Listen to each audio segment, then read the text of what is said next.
જય માતાજી. સપ્તમમ કાલ રાત્રિ. માતાજીના નવલા નવરાત્રિની અંદર માતાજીનું સાતમું નોરતું એટલે કાલ રાત્રિ.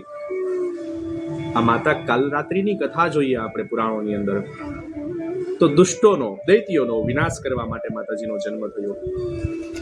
માતાજીનું સ્વરૂપ જોઈએ તો ખૂબ વિકરાળ, ખુલ્લા કેશ છે, 3 આંખો છે. માતાજીનો વર્ણ એ કાલ રાત્રિ એટલે કે કાળી અંધકારની રાત્રિ સમાન એકદમ કાળો કલર છે. અને માતાજી છે તે ગધેડાની ઉપર સવાર છે.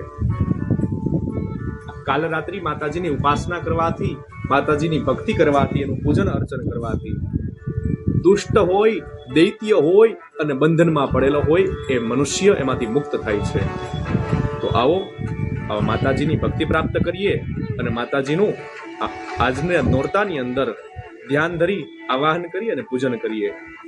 જય માતાજી.